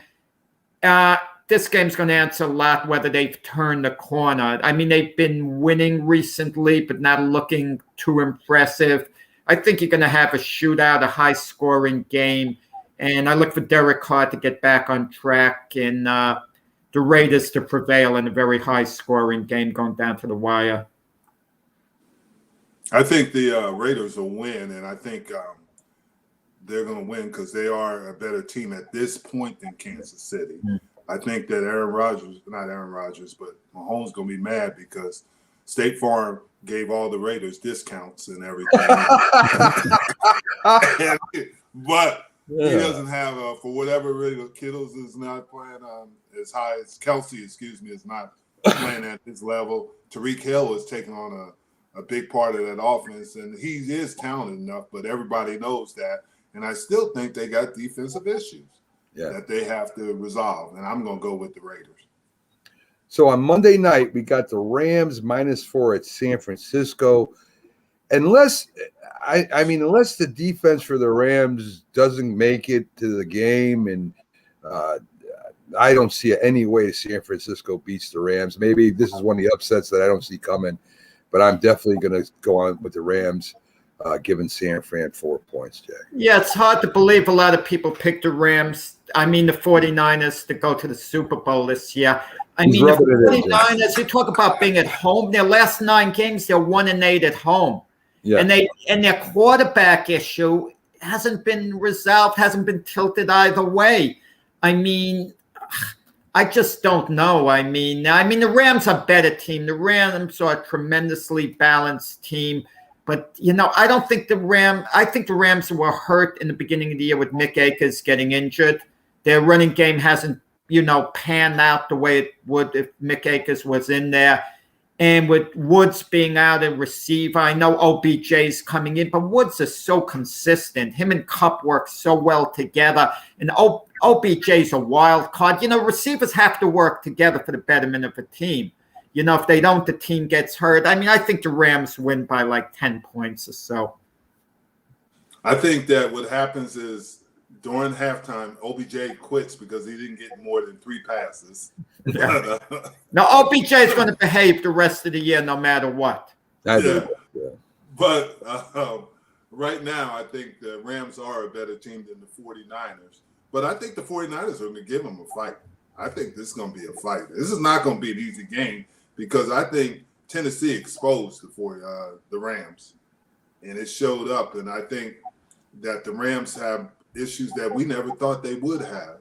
Cooper is such a big part of it, but their offense. But who else is going to make that play when they need to make a play? Matthew Stafford had such a bad game against Tennessee. You have to figure he's too good a quarterback. Is he that good? Bounce back. Man, he was in Detroit. This is normal for him in Detroit. But look at Detroit now compared to when Stafford on their losing teams. They weren't nearly as bad. I know Stafford. I know Stafford has at least a minor injury of his meniscus. We'll see how that pans out. Yeah.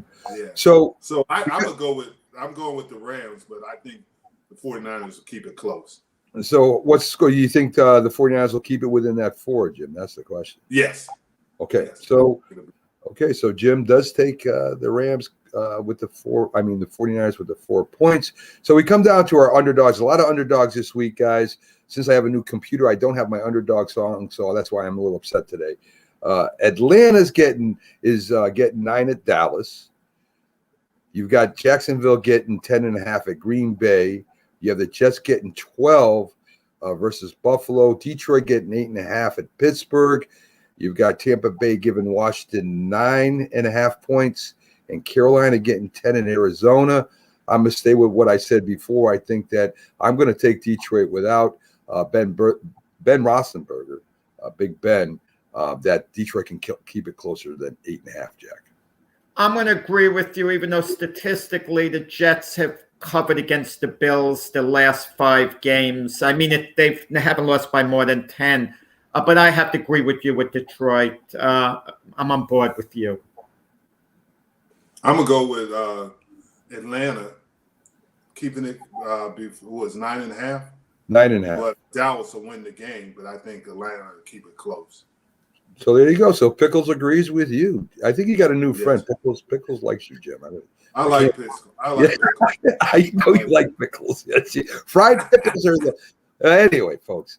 I want to thank you for joining the Mac, Jack, and Jim Big Football Show as we're here every Sunday Tell your friends about it, your family. Come on over. We get a tremendous views on this show now, and we'll just get better every week. Thank you again. Enjoy the games, and we'll see you back here next week on the Mac, Jack, and Jim Big Show. Have a great day, everybody.